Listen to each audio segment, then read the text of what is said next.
My left hand won't close. Daniel Harper said it out loud, standing alone in his kitchen, like the room might answer back. 72 years old. Early morning. Vermont winter. The kind of cold that turns an ordinary task into a quiet health warning. He'd been outside shoveling snow for less than 10 minutes when his arm went heavy. Then numb. Then unfamiliar. One sharp thought cut through everything else. Stroke. He dropped the shovel, walked inside too fast, and gripped the counter until the dizziness settled. No sirens, no drama. Just a man suddenly aware that after 60, your body doesn't negotiate. It only gives signals.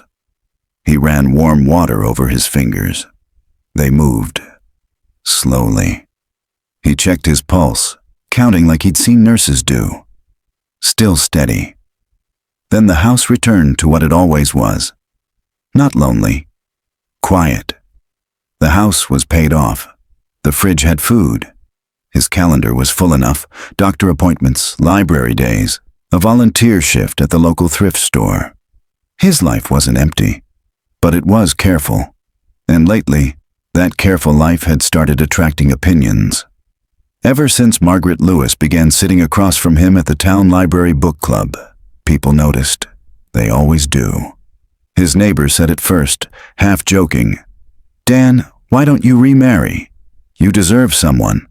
His sister followed, more serious. "You shouldn't be alone at your age." Even his doctor slipped it in during a routine checkup. Social connection matters. And they weren't wrong. Studies from major U.S. health institutions link long-term loneliness to higher risks of heart disease, stroke, and early death. Connection matters. Community matters. No one argues that. But here's what no one says out loud. There's a difference between needing connection and needing a marriage contract. There's a difference between choosing companionship and legally binding the most fragile years of your life to another person's health, finances, and family dynamics. Daniel poured his coffee carefully, his hand still slightly stiff. He stared out the window, thinking about the men he saw every week at the pharmacy. Men his age. Men who looked exhausted in a way retirement shouldn't look. Not tired from work, tired from stress they didn't expect. Medical professionals, relationship psychologists, and even divorce attorneys see these patterns again and again. Patterns most senior men don't recognize until it's too late. Today, I'm going to share 5 expert-backed reasons why senior men should think very carefully before remarrying. These aren't opinions. They're realities that financial advisors, healthcare workers, and family counselors witness every single day. And if you're watching this, whether you're considering remarriage yourself or you know someone who is, I ask you to stay until the end. This information could change everything. Because after 60, decisions don't just shape the next few years. They shape the rest of your life. So yes, hit the like button, leave a comment if something here resonates with you, but more importantly, listen closely. Because the question isn't whether love is possible again. The real question is this: is remarriage after 60 about love or about fear of being alone? And once you see what experts see every day, you'll understand why so many men wish someone had warned them earlier. So let's start with the first reason. The one most people misunderstand from the beginning. Freedom, not money, not fear, not avoidance. Freedom. Daniel Harper wakes up early. Not because he has to, but because his body says it's time. No alarm, no rush. Just habit shaped by decades of work that no longer owns him.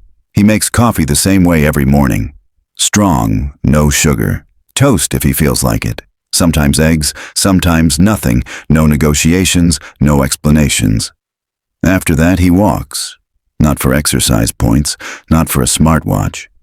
He walks around the small lake near his house because it clears his head. Some mornings he goes all the way round. Some mornings he turns back early. The choice is his, and that matters more than people realize. By mid-morning, Daniel has already done something rare for a man his age. He's listened to himself. For 45 years, he didn't have that luxury. He was a husband, a father, a provider, a man who showed up whether he felt like it or not. He made decisions around school schedules, bills, medical appointments, holidays, other people's moods, other people's needs. That's what responsible men do. And Daniel did it well. But responsibility has a cost. Psychologists call it decision fatigue, the mental exhaustion that builds after decades of prioritizing everyone else.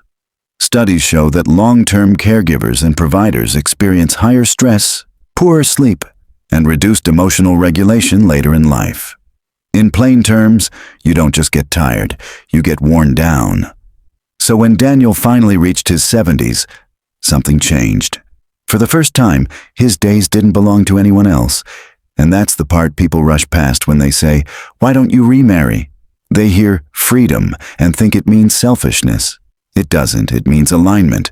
It means waking up when your body is ready, eating when you're hungry, resting when you're tired, saying no without guilt. After decades of living against your own rhythm, that alignment feels like oxygen. Daniel isn't afraid of commitment. He's already proven he can commit, for a lifetime. What he's afraid of is losing himself again, because remarriage, even with the best intentions, changes daily life in quiet ways. Routines merge, preferences collide, expectations creep back in. Suddenly you're explaining why you walk every morning, why you like silence, why you don't want dinner at 6. None of it sounds dramatic. But over time, it adds up. And men Daniel's age don't bounce back from constant adjustment the way they once did. Emotional stress shows up physically. Blood pressure rises, sleep breaks, joy shrinks.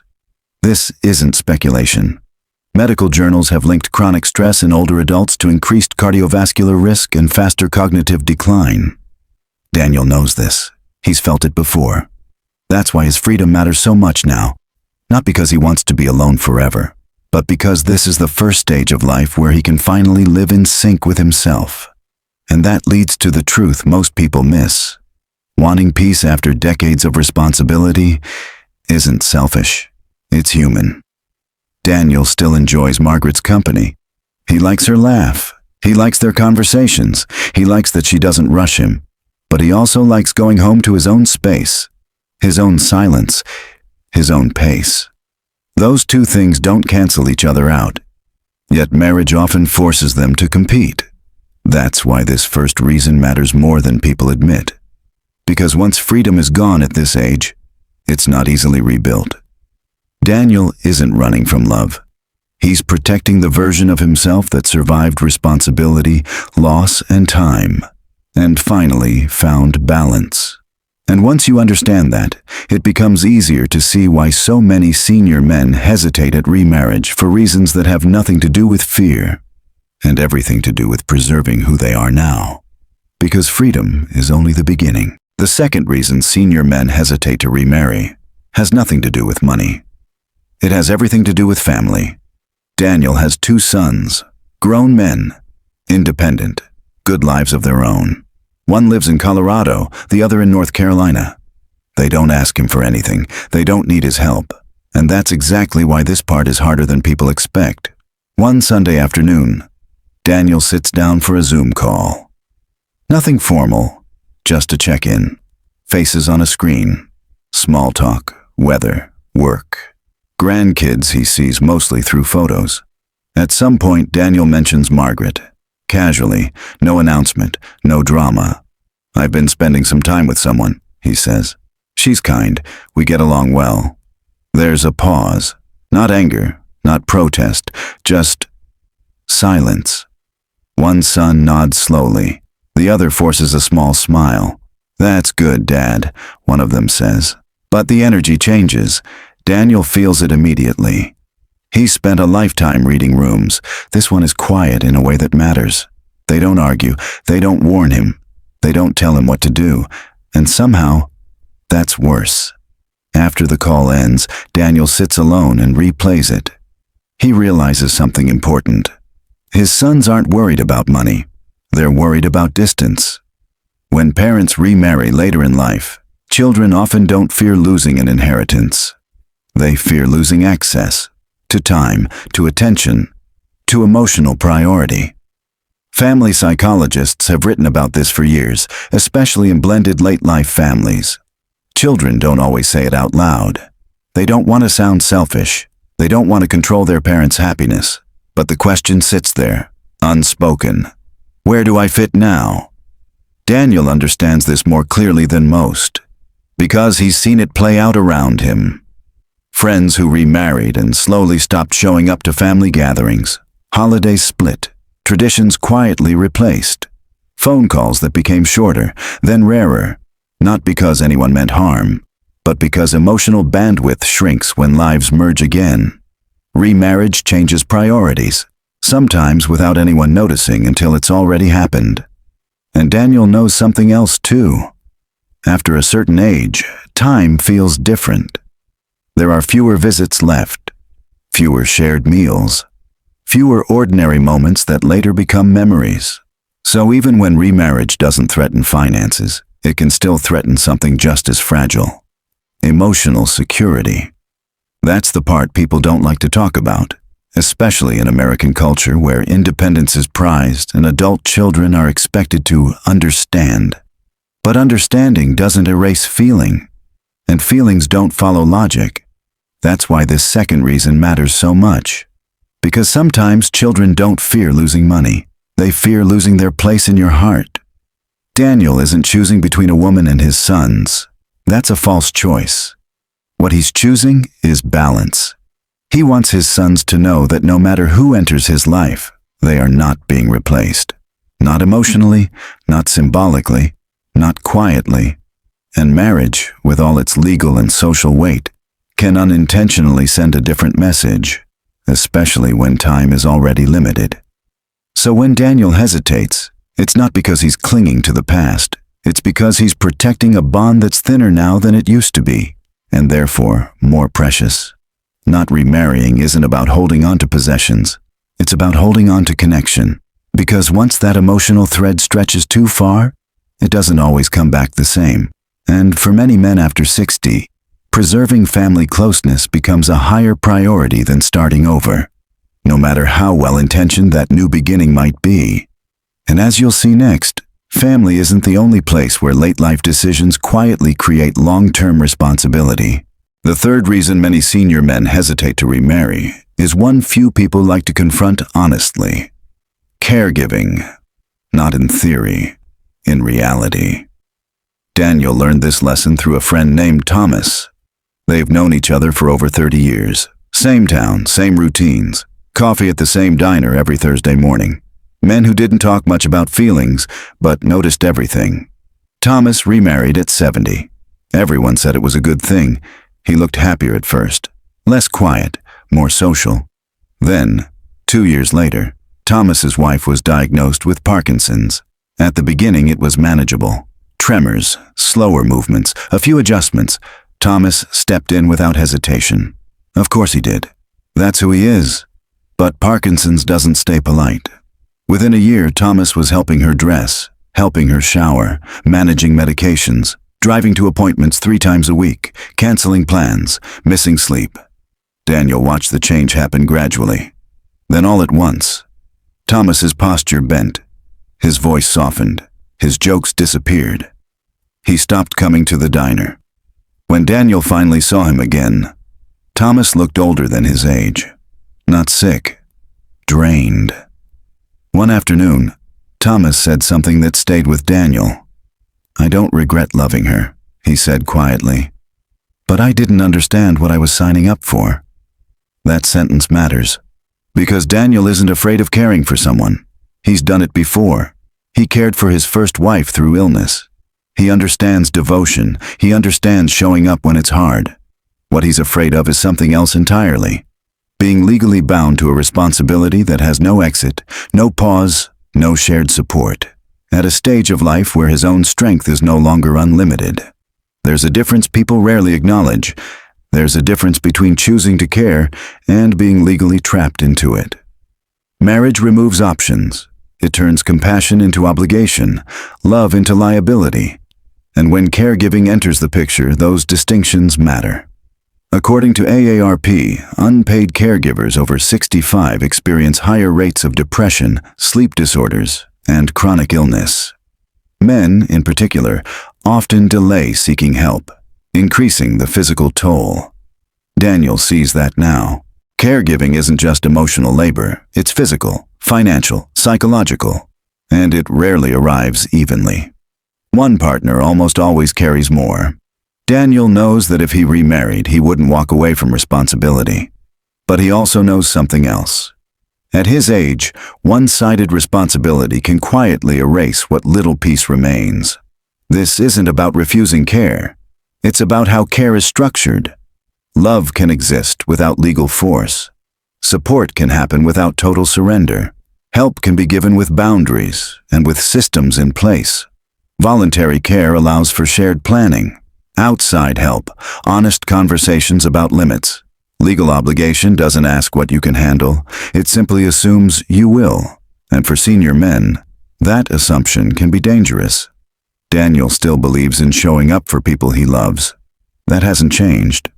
What has changed is his understanding of capacity.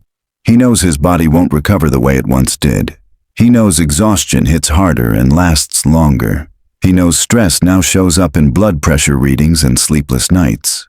So when he hesitates at remarriage, it's not because he lacks compassion. It's because he respects reality. He's learned that caregiving should be chosen, not imposed, supported, not isolated, shared, not silently endured. Love doesn't disappear when boundaries exist. In fact, sometimes boundaries are what allow love to survive. And once you see caregiving through that lens, it becomes clear why so many senior men pause, not out of fear, but out of wisdom. Because at this stage of life, the goal isn't to prove how much you can endure. It's to build a future that doesn't quietly break you. And caregiving, without clear limits, is one of the fastest ways that happens. Something many men only realize after it's too late. The fourth reason senior men think carefully before remarrying is often the one people judge the fastest: money. And yet, this reason is almost never about greed. Daniel Harper isn't wealthy. He never was. He worked steady jobs, paid his bills, raised his family, bought a modest home, and finished paying it off before retirement. His life wasn't built on abundance. It was built on enough. Enough to live quietly. Enough to stay independent. Enough to not ask anyone for help. Daniel has a retirement fund that was carefully planned. Not impressive, just realistic. He has Medicare, supplemental insurance, and a savings cushion meant to absorb the unexpected. A hospital stay, a prescription change, a bad year. That cushion isn't about comfort. It's about not becoming a burden. That matters deeply to men of Daniel's generation. In America, independence isn't just a preference. It's a value, one that's reinforced from childhood.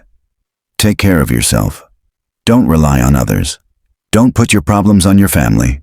Daniel has lived by that code his entire life. So when people hear him hesitate about remarriage and assume he's protecting his money, they miss the point entirely. What he's protecting is stability. Marriage changes financial reality in ways many people underestimate, especially later in life. Assets become shared. Obligations merge. One health crisis becomes a joint crisis. One bad financial decision becomes a shared consequence, and after 60, there's less time to recover. Daniel knows this because he's seen it. Friends who planned carefully, then watched their financial balance disappear under medical bills that weren't theirs alone anymore. Men who didn't expect to need help, but suddenly did. Not because they were reckless, because life changed faster than they could adapt. Daniel doesn't want that.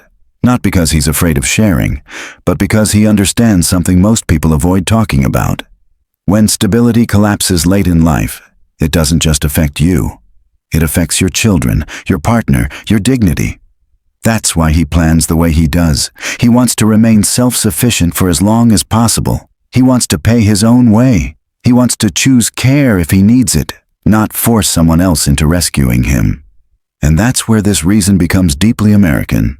Protecting stability isn't greed. It's making sure no one has to rescue you later. That's not calculation, that's responsibility. Daniel isn't counting dollars to win. He's counting years to make sure they don't end in crisis. Marriage, at this stage, introduces financial variables that aren't always visible at the beginning. And when those variables show up, they rarely do so gently. Men Daniel's age don't get second chances to rebuild retirement plans. There's no reset button. So caution isn't selfishness, it's maturity, it's understanding limits, it's respecting reality, it's honoring the work already done. Daniel still believes in generosity. He still believes in supporting people he cares about. But he also believes that the strongest position to help from is one where you're standing on solid ground yourself. That's why this fourth reason matters. Because financial independence isn't about hoarding resources. It's about preserving the ability to live and age on your own terms. And for men who value independence, responsibility, and self-reliance, that isn't something they're willing to gamble away lightly. Especially not at a stage of life where stability is the foundation everything else rests on. The fifth reason is the one that brings everything together. It's also the hardest one to say out loud. Love doesn't have to look the same at 70 as it did at 30. Daniel understands this the night he finally speaks honestly with Margaret. No build-up, no speech rehearsed in his head, just truth. Delivered calmly, the way people talk when they're no longer trying to impress anyone. They're sitting across from each other after dinner. The plates are cleared. The moment is quiet enough to hold weight. "I care about you," Daniel says. He doesn't hesitate. "I'm not walking away from that." Margaret listens. She always does. "But I don't want to get married," he continues. "Not because I don't believe in love, and not because I'm afraid of commitment." He pauses, choosing his words carefully. "I just don't want a legal contract to define what we already have." This is where many stories break, where one person feels rejected, where love turns into offense. But Margaret doesn't pull away. She asks a simple question instead. "What does it look like if we don't do that?" Daniel answers without overthinking it. "It looks like this," he says. They see each other a few days a week. They cook together sometimes. Other times, they eat separately and talk on the phone before bed. They take short trips, nothing exhausting, nothing rushed. 2 or 3 nights away. Enough to enjoy, not enough to disrupt their rhythm. When one of them isn't feeling well, the other shows up. Groceries, rides, sitting quietly when words aren't needed. And when the day ends, they go home. To their own space, their own silence, their own pace. This isn't distance, it's respect. At this age, Daniel knows something younger versions of himself didn't. Love doesn't need to consume everything to be real. In fact, late-life relationships often thrive not because lives merge, but because they don't. Psychologists who study aging relationships note that older adults report higher satisfaction in partnerships where autonomy is preserved. Emotional closeness increases when neither person feels absorbed or erased. Daniel feels this difference clearly. There's no pressure to perform, no expectation to adjust every habit, no quiet resentment building from compromise that never quite fits. Instead, there's choice. Every visit is intentional.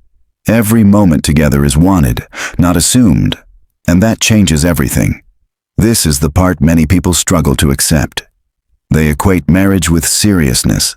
They assume without paperwork, love must be incomplete. But Daniel's experience says otherwise.